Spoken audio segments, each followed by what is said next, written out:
Manuel Adorni, buenas noches, gracias por compartir con nosotros. Primera mirada, Manuel, ¿hay novedades y hay avances en las conversaciones con gobernadores y diputados?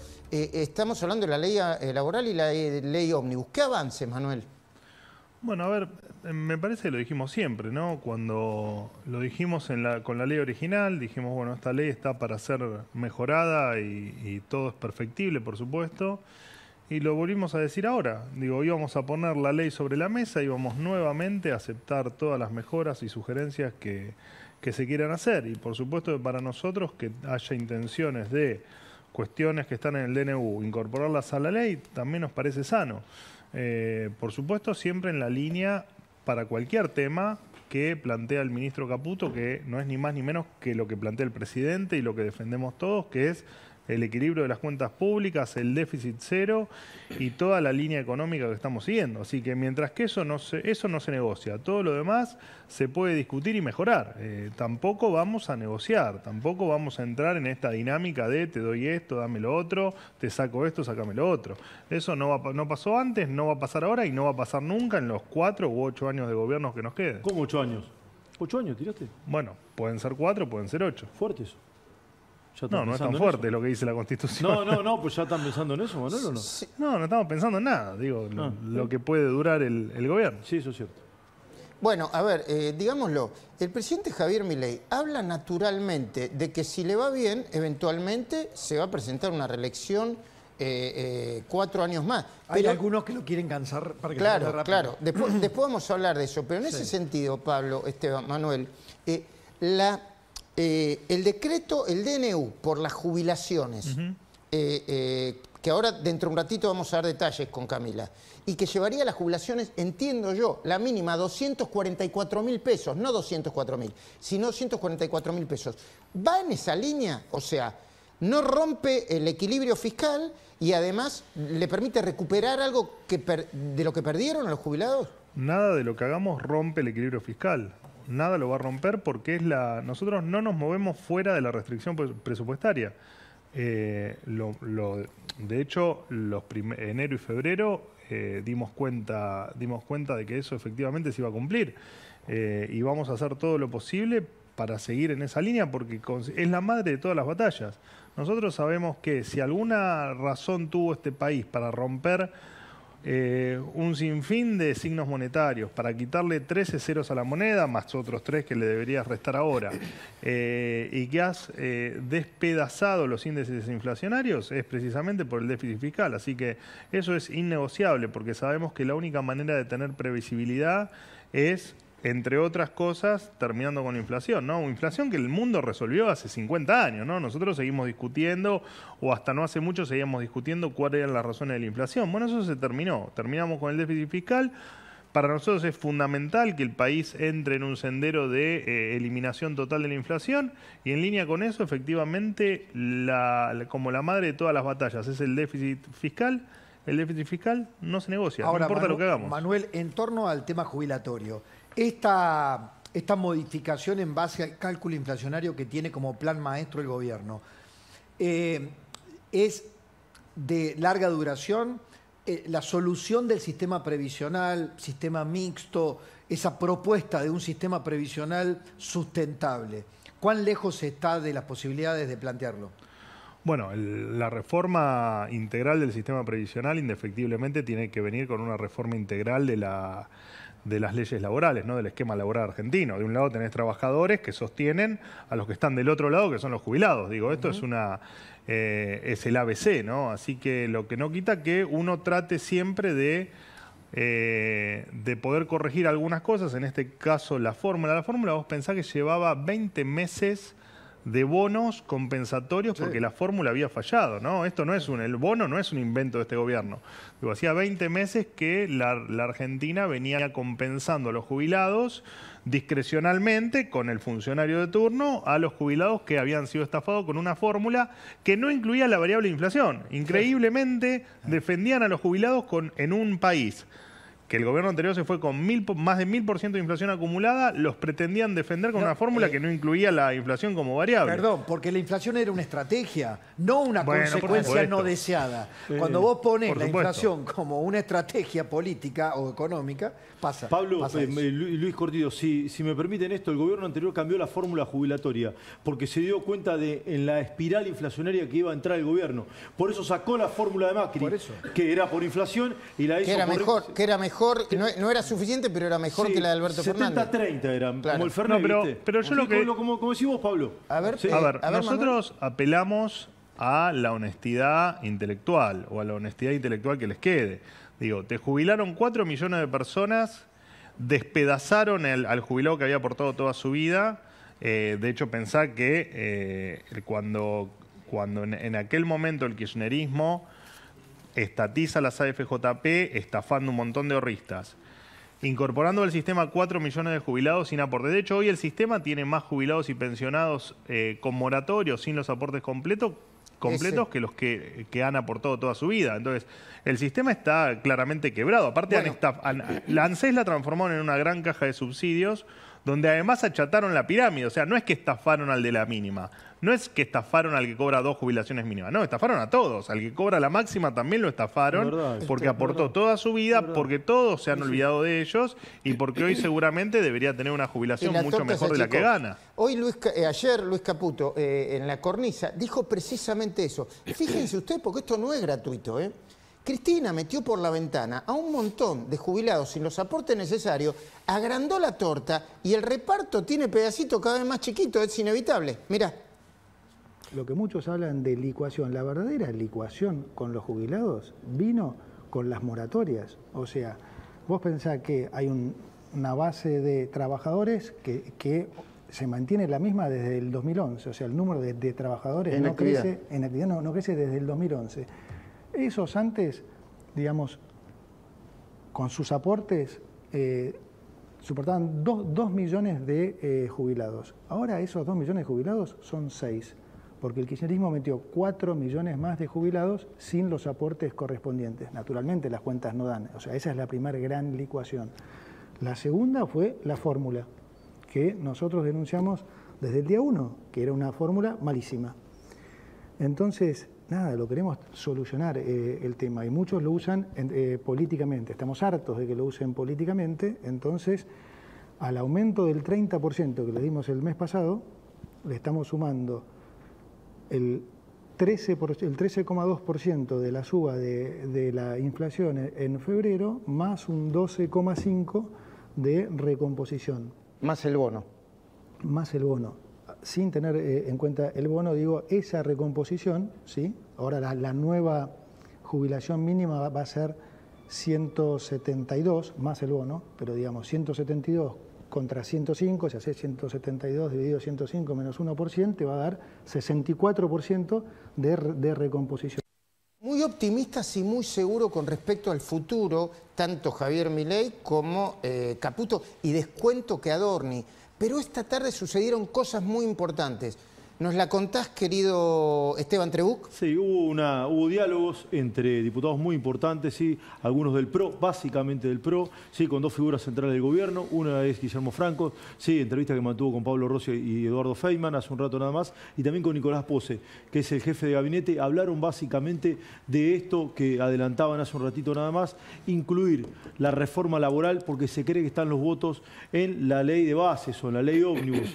Tema que podría tratarse, fecha tentativa, sí, 17 de abril. 17 de abril. Efectivamente. Exacto, la oposición ve con buenos ojos esto. El tratamiento, cuando hablo de la oposición, es básicamente sectores del radicalismo y sectores, sí, del bloque de Pichetto, ¿no? Que son los bloques dialoguistas. Y aparentemente en la reunión los diputados del PRO le dijeron: miren, ministro, creo que esto va a caminar, va a avanzar, ¿sí? Inclúyanlo.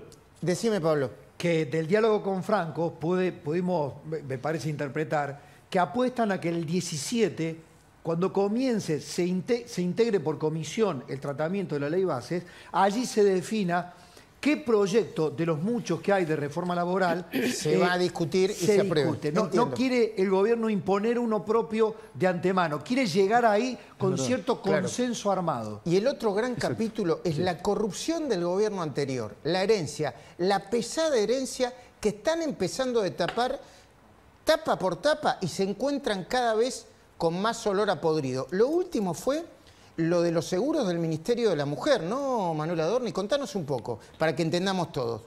Bueno, el tema de los seguros, sabemos que el tema de los intermediarios era una gran caja desconocida o tal vez conocida por pocos, que efectivamente eran millones y millones y millones que se iban a lo que nosotros consideramos las manos de la política. Y lo estamos terminando no solo en el Ministerio de las Mujeres o en el ex Ministerio de las Mujeres, sino en todas las dependencias del Estado. De todas maneras, lo que vos dijiste me parece que diste una buena definición, ¿no?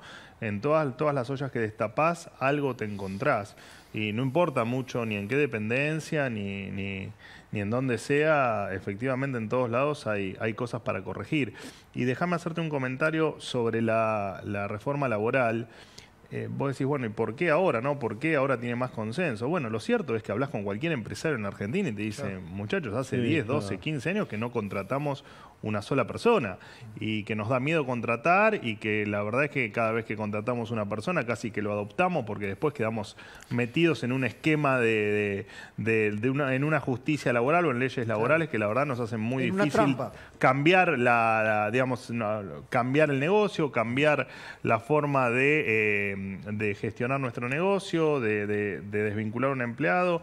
Y lo cierto es que no se puede seguir así, muchachos. Cualquiera se da cuenta que la justicia laboral, no la justicia laboral, las leyes laborales han fracasado en la Argentina. Si vos tenés leyes laborales y sindicatos que lo único que hacen es trabar la contratación, es porque hay que cambiarla. Hay sindicatos que te dicen lo mismo que dice Adorni, que dice todo el mundo. Hay que cambiar. Vos hablas con un secretario general, che, y hay que hacer una reforma laboral. ¿Le prende el micrófono? No, genocida, te dicen. Hoy hay unas declaraciones de Mario Greenman, ¿no? El presidente de la Cámara de Comercio. El presidente de la Cámara de Comercio. Las tenemos por ahí. Pero ¿qué te parece, Larisa, si ya le empecé... ¿Lo tenés a Greenman? Vamos a ponerlo a Greenman, cerremos este capítulo y después Camila Dolavgian nos va a presentar lo nuevo que encontraron en las auditorías. Prepárense, por favor. Pero esto es Greenman, hablando en el sentido de lo que planteaba Manuel Adorni. Hay que cambiar la ley laboral. ¿Por qué? Mirá. Y la verdad que el sector que yo represento, que implica un 65% del PBI, no la está pasando mal porque las ventas han caído, pero somos conscientes que lo que teníamos hasta finales del año pasado era un consumo sin horizonte, sin ilusión. Y hoy yo hablo con mi gente, que vienen, me cuentan lo mal que están, los problemas, pero me dicen, yo sé que estoy mal en este momento, pero tengo esperanza con este modelo, ya que ahora estamos con recesión y con esperanza. Y antes teníamos consumo, que sabíamos que era de mentira, porque lamentablemente en la Argentina hace muchísimas décadas que se construyó en base a la mentira y a relatos fantasiosos de todo tipo que uno quiera interpretar. Así que ahora, con una verdad sobre la mesa, hay que construir un país normal. Y fíjate vos que voy a agregar algo. No es, porque alguien puede decir, ¿para qué necesita la reforma laboral si el salario hoy licuado no es un costo importante? Sin embargo, son las otras cosas, las reglas de juego, lo que decía recién Manuel Adorni y lo que dice Greenman. Es así, Manuel, ¿no? Bueno, es fundamental, digamos, las reglas del juego son fundamentales. Vos no podés jugar un partido donde en la mitad del partido te cambian la regla del juego, cosa que Argentina hace sistemáticamente desde hace décadas, porque además vos tenés que sumarle a toda la descripción que yo te hice, que vos tenés un 50% o 45% de informalidad laboral. O sea, no solo que la ley laboral no te permite generar empleo, sino que además te ha dado sueldos miserables, porque hoy en promedio el salario registrado $300, es ¿no? $320, sino que además tenés al 45% de la gente en negro. Entonces está claro que esto así no funciona. Después discutamos cuáles son los cambios que necesitamos, que en este momento la Argentina precisa, pero defender este esquema. Y después esto del consumo. Desde el 2011 que Cristina tuvo esta fantástica idea de decir, bueno, yo empiezo con la maquinita a troche y moche, reparto pesos por todos lados, incentivo el consumo, sin pensar que del otro lado del que consume tiene que haber alguien que produzca. Pero bueno, al margen que se olvidó ese pequeño detalle, lo cierto es que vienen incentivando el consumo hace 13, 14 años y Argentina hace 12, 13 que no crece.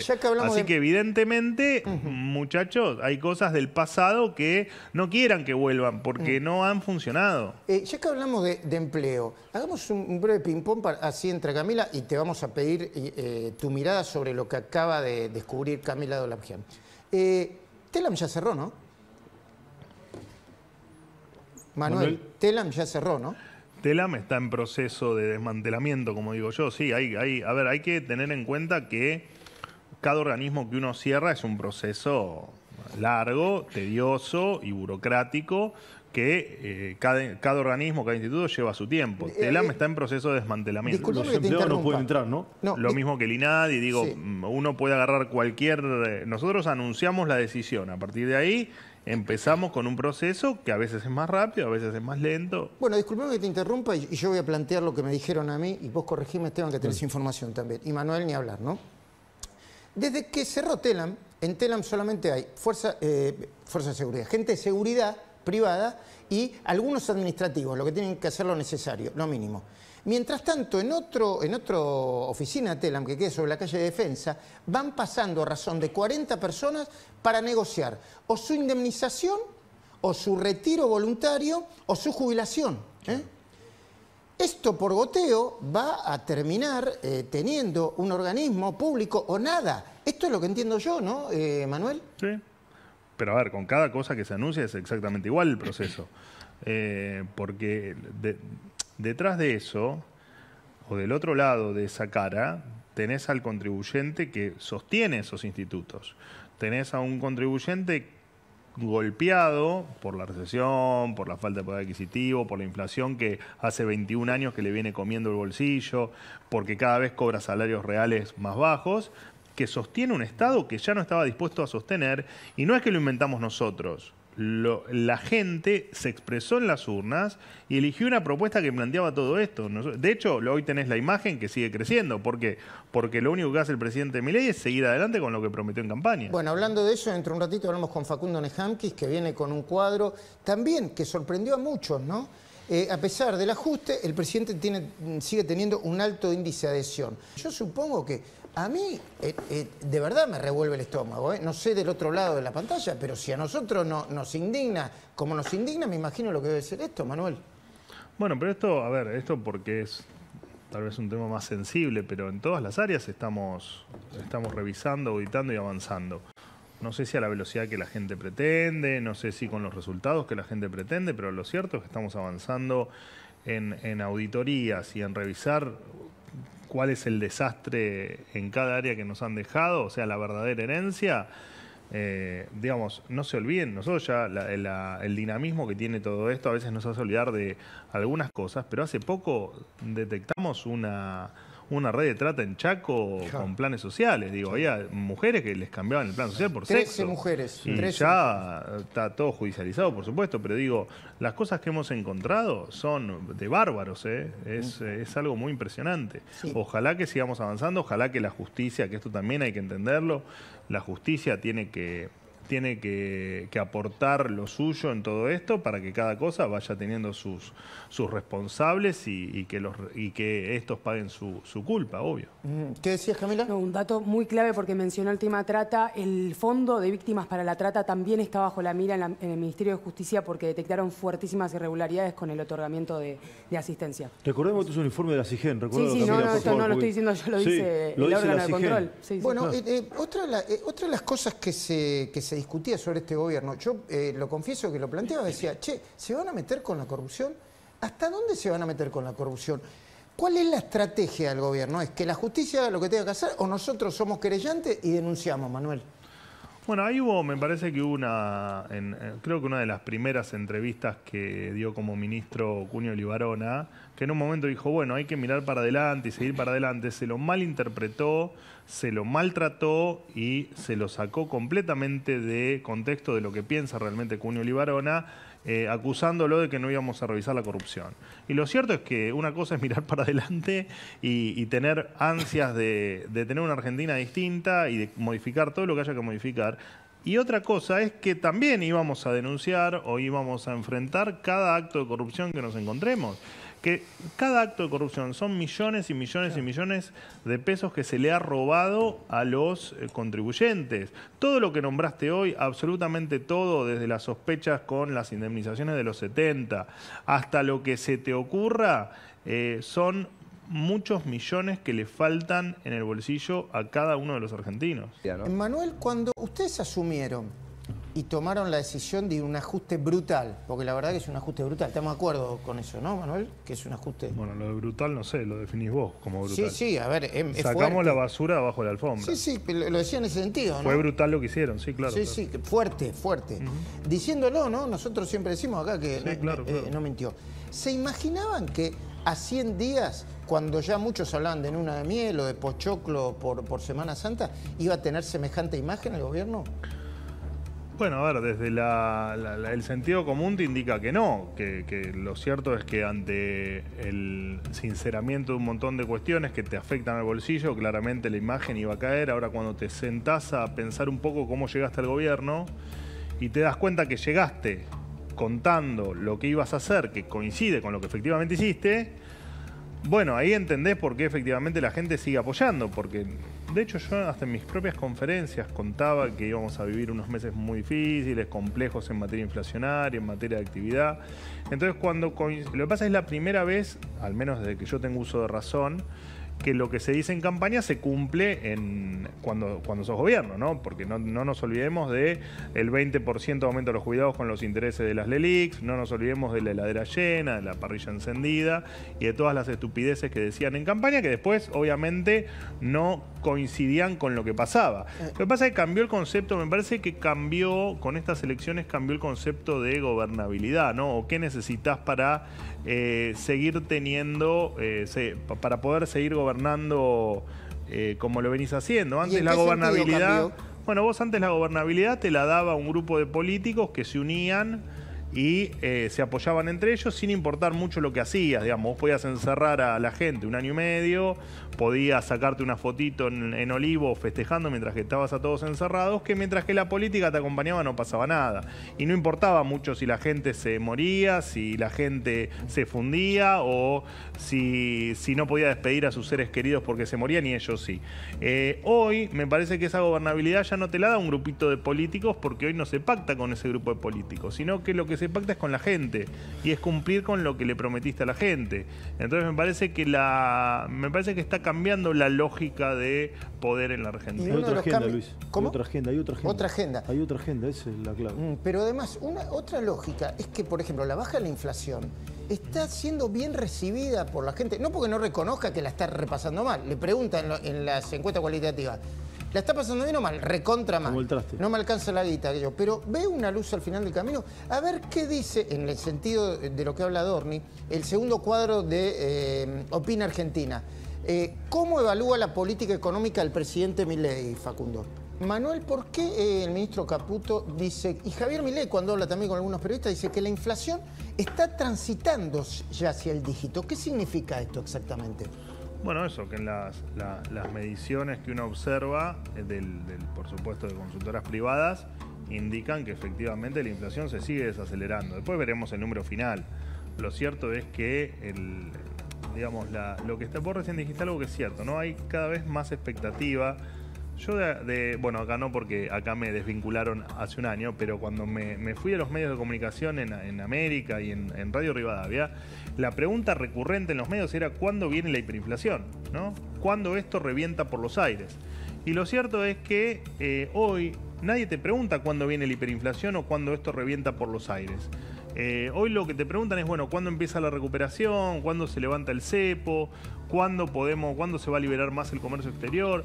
Ahí te das cuenta que cambió la expectativa, que efectivamente hoy, y de hecho creo que hasta el propio presidente en una entrevista que creo que le hiciste vos, Luis, en la última entrevista que le hiciste, el presidente te decía, mira, nosotros medimos cuánta expectativa tenía la gente en los próximos 6 meses que efectivamente esto iba a mejorar. Y el primer mes de gobierno te daba que solamente el 10% pensaba que esto iba a mejorar en los próximos 6 meses. En enero te daba que el 20% te decía eso, en febrero el 40%, y ahora probablemente hayamos superado en marzo, o estemos superando en marzo el 50%. Entonces, claramente cambiaron las cosas. ¿Pero por qué cambiaron las cosas? No mágicamente. Porque estamos haciendo lo que dijimos que íbamos a hacer, porque mostramos lo que estamos haciendo, porque aclaramos que iban a ser tiempos complicados, y porque en definitiva la inflación, nadie puede suponer que el 25% de inflación de diciembre era responsabilidad nuestra, o que el 20% de inflación de enero era responsabilidad nuestra. Está claro que esto viene de un desorden, un plan platita y el peor gobierno de la historia, pero lo cierto es que efectivamente se nota que las cosas se están haciendo bien y que esto va más tarde o más temprano va a cumplir con las expectativas de la gente. ¿Me dejas sumar un dato? Vos sabés que hay una proyección de un sector de la oposición que decía, Milei no llega a marzo. Bueno, desde una reposera atrás de un médano te lo decía, llega a Semana Santa, ya estamos casi en Semana Santa. Eso también sí refuerza lo que dice Manuel. Nos quedan unos segundos. Pablo creo que tenía una pregunta. ¿Puede ser una última pregunta, Pablo, para Adorni en estos segundos? Sí, la estrategia de la batalla cultural es táctica, es permanente, táctica en el mientras tanto, táctica para marcar la cancha, ¿o será permanente, Manuel? No, bueno, la batalla cultural, a mí no me gusta llamarle batalla cultural, pero digamos, a lo que se denomina la batalla cultural, nosotros la llevamos adelante hace años, no sé, en mi caso, sí, 12, 15 años. Lo sé, individualmente sí, y Javier también. Y me parece que la batalla cultural es entender que el Estado tiene que ser un Estado viable, es parte de la batalla cultural, el entender que necesitamos nuevas leyes laborales y que necesitamos un sindicalismo más moderno y que necesitamos leyes laborales modernas y que necesitamos que los empresarios no solo generen empleo, sino que también ganen guita para que sigan invirtiendo. Bueno, es todo parte del cambio cultural, ¿no? Entender que no puede haber ñoquis en el Estado, entender que no podemos hacer despilfarros en ninguna de las áreas y que el Estado no se puede meter en un montón de lugares donde se metía. Bueno, es parte de la batalla cultural y vos me decís, bueno, y la siguen dando, y sí, pero no es una cuestión de hoy, ni es una cuestión permanente, que hay que pelear contra efectivamente los que creían que el Estado era de ellos, los que creían que el Estado, que no se iba a... Yo no me metí acá para estar guiando corderos, yo me metí acá para despertar leones.